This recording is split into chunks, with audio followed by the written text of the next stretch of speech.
This is called St. Patrick's Ridge. I've been the watching eyes of the city. I've seen thousands walk across. I've seen the richest of the rich. I've seen the poverty, the loss. I've heard secrets, I've heard stories. I've seen so much in my time. Yet what I've seen here lately is a humanitarian crime. I've seen buskers, I've seen beggars, I've seen homeless sleeping rough. Yet this bridge is made of stronger things. It's solid and it's tough. It's made of brick, cement and sand, and each and every tiny grain holds this bridge together tightly, yet emotionally I feel the strain. I feel there's a need for more compassion. I feel there's a need to have some hope. If you could only stop and listen to the stories, you'd understand that they can cope.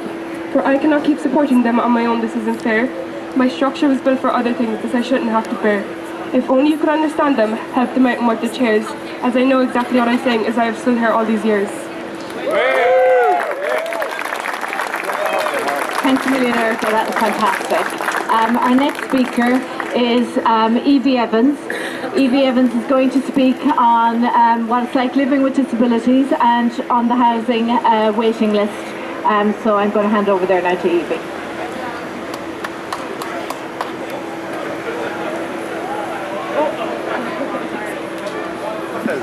So yeah, my name is Evie Nevin. I am a disability rights activist and a housing activist, and I live with an incurable genetic condition called Ehlers-Danlos syndrome, and both my children have inherited this condition too.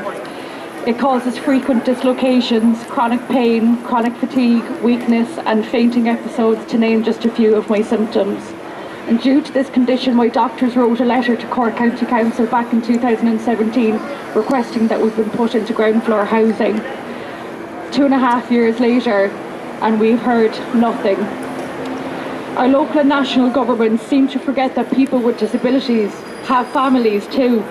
Ground floor housing needs to be built not just for older people, but for families with disabilities.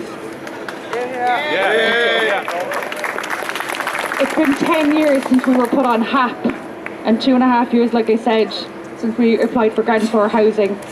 My children and I frequently fall down the stairs, and the near misses have my nerves shot. It also means I have to sleep on the couch a lot, which causes me more pain. But my story is not uncommon. Young people with disabilities and their families are constantly being forgotten. Young people with disabilities are put into nursing homes. People with disabilities have nowhere to turn to. There are no accessible shelters for people with disabilities. And we know that people with disabilities are twice as likely to be abused. So if there's a domestic violence situation, they have nowhere to go to. And I recognise that I'm privileged in comparison to the thousands of people who are sleeping on our streets, who are living in emergency accommodation, who are stuck in direct provision. And my children will be lucky enough to open their Christmas presents on Christmas morning, when so many others will be opening theirs in emergency accommodation. The most vulnerable in society are always the ones to experience the cuts first. And when I ran for election back in May, this was the very issue that was at the forefront of my campaign. I was constantly talking about the housing crisis, and the rest of the candidates were talking about business and tourism. Guess who got the votes? They did. And while business and tourism is important, right now our focus needs to be on the people and not our profits. And the point is, we all have to take responsibility to get out and use our vote. The turnout last week was abysmal. 30.23% of people went out and used their vote. And we always know that Fianna Fáil and Fine Gael supporters go out, go rain, sunshine, hail, whatever, they get out and vote, and we need to do the same. And if we do, you will see change. We need to vote for ordinary people. We need to vote for them and not the people who are dripping in privilege. And I hope everybody will remember this come the general election. We need all walks of life at the table so that nobody is left behind. Fianna Fáil and Fine Gael are massive political machines, and they've had since the founding of the state to get things right, and they haven't done it yet.